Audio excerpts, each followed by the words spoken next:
పంటల సాగులో రైతులు చాలా వరకు చీడపీడల నివారణకు అధిక ఖర్చు చేస్తుంటారు. కానీ నివారణ కంటే నిరోధనే మేలని మనకు తెలుసు. అందుకే చీడపీడలు ఆశించాక పురుగు మందులు పిచికారీ చేసి అనవసరమైన ఖర్చులు పెంచుకోవడం కంటే పంట విత్తే ముందే విత్తన శుద్ధి చేసుకోవడం ద్వారా పంట తొలి దశలో వచ్చే చీడపీడల్ని తక్కువ ఖర్చుతో నివారించొచ్చు.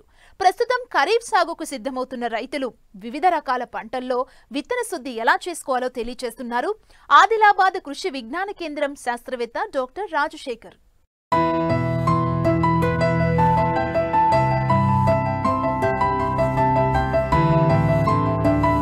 నాణ్యమైన విత్తనాల ఎంపిక ఎంత ముఖ్యమో శుద్ధి చేసిన విత్తనాన్ని వాడుకోవడం కూడా అంతే ముఖ్యం.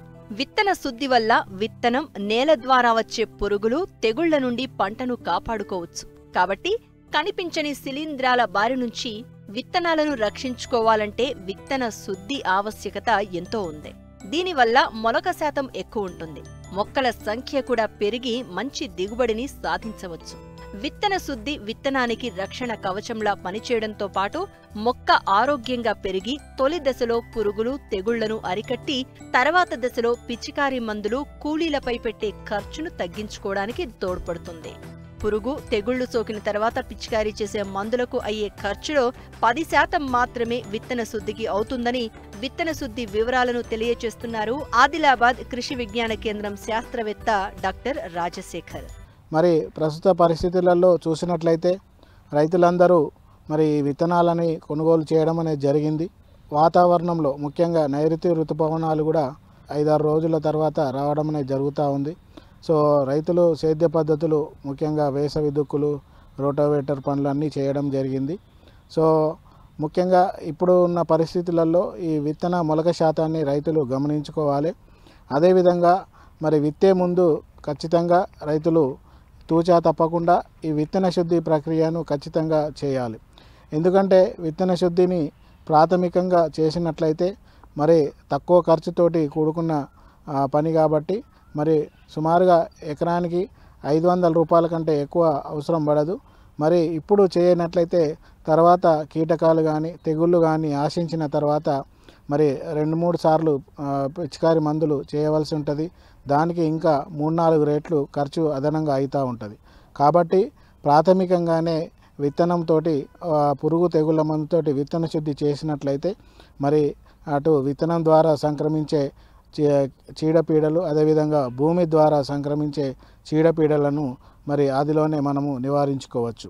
అయితే ముఖ్యంగా ప్రతి పంటలో చూసినట్లయితే మరి కంపెనీ వాళ్ళే ఈ విత్తన శుద్ధిగా మరి పురుగు మందులతోటి అదేవిధంగా తెగుళ్ళ మందుతోటి విత్తన శుద్ధి చేసి ఇస్తూ ఉంటారు. ఇంకా కొంత తెగుళ్ళ మందుతోటి కొన్ని కంపెనీలు ఇవ్వకపోయినా కూడా ముఖ్యంగా ఈ కార్బాక్సిన్ ప్లస్ థైరమ్ అనే మందు విటావాక్స్ రూపంలో దొరుకుతుంది. అది 3 గ్రాములు కేజీ విత్తనాన్ని కలుపుకోవాలి. లేదా ఈ ట్రైకోడర్మా విరిడిని కూడా 10 గ్రాములు కేజీ విత్తనాన్ని కలుపుకొని విత్తుకున్నట్లయితే మరి ఈ తెగుళ్లను, పత్తిలో వచ్చే తెగుళ్లను నివారించుకోవచ్చు. సోయాబీన్లో కూడా ఇమిడాక్లోప్రిడ్ అనే మందుని గౌచో రూపంలో దొరుకుతుంది. అది 1.5 మిల్లీలీటరు కేజీ విత్తనానికి కలుపుకొని విత్తుకోవాలి. లేదా అంటే థయోమిథాక్సమ్ అనేది కూడా క్రూజర్ రూపంలో దొరుకుతుంది. అది కూడా 4 గ్రాములు కేజీ విత్తనాన్ని కలుపుకొని విత్తుకోవాలి. ఈ విధంగా కీటక నాశిని ద్వారా సోయాబీన్లో విత్తన శుద్ధి చేసినట్లయితే ముఖ్యమైన ప్రధానమైన ఈ కాండపు తొలుచు పురుగు లేదా కాండపు ఈగ రెండింటిని నివారించే అవకాశం ఉంటుంది. అదేవిధంగా మరి తెగుళ్ళు కూడా ఈ మధ్య కాలంలో సోయాబీన్లో ఎక్కువగా రావడం అనేది జరుగుతూ ఉంది. ఆకుమచ్చ తెగులు, అదేవిధంగా వేరుకుళ్ళు కానీ లేదా ఎండు తెగులు కానీ వస్తూ ఉన్నాయి.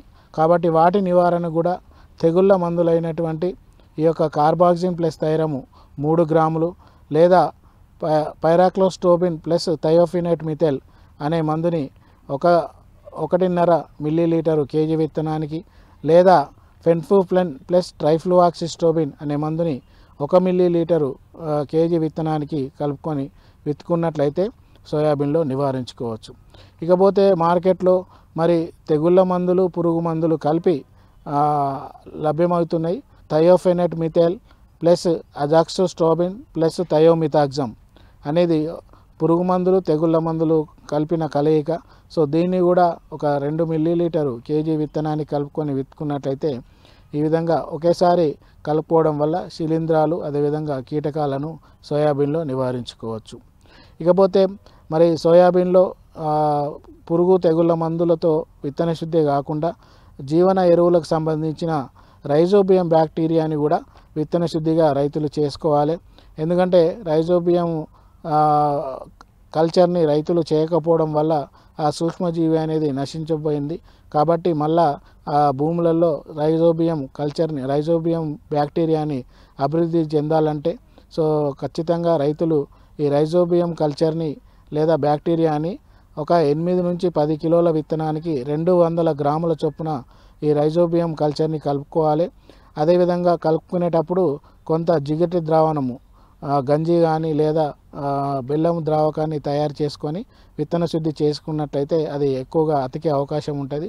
తద్వారా ఈ రైజోబియము బ్యాక్టీరియా ద్వారా మరి నత్రజని వాడకం తక్కువగా ఉంటుంది. ఎందుకంటే గాలిలో ఉన్న నత్రజని బుడిపెల రూపంలో గ్రహించి మొక్కకు అందిస్తూ ఉంటుంది. కాబట్టి దాని ద్వారా కూడా 25% నత్రజనిని ఆదా చేసుకునే అవకాశం ఉంటుంది. కాబట్టి మోతాదు కూడా యూరియాని కూడా అధికంగా వాడకుండా చేసుకోవచ్చు.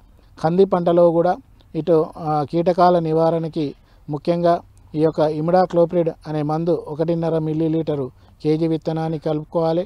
అదేవిధంగా తెగుళ్ళ నివారణకు కూడా ఈ కార్బాక్సిమ్ ప్లస్ థైరమ్ అనే మందుని 3 గ్రాములు కేజీ విత్తనాన్ని కలుపుకున్నట్లయితే మరి ముఖ్యంగా ఈ యొక్క కందిలో వచ్చే మరి ఎండు తెగులు, తర్వాత వేరుకుళ్ళు, ఆకుమచ్చ తెగులు, తర్వాత ఈ యొక్క ప్రాథమికంగా వచ్చే రసం పీల్చే పురుగుల్ని కందిలో కూడా నివారించుకోవచ్చు. మరి కందిలో కూడా ఈ యొక్క రైజోబియం కల్చర్తో విత్తన శుద్ధి చేసినట్లయితే ఈ యొక్క నత్రజని ఎరువును అందించేటట్లు చేయవచ్చు.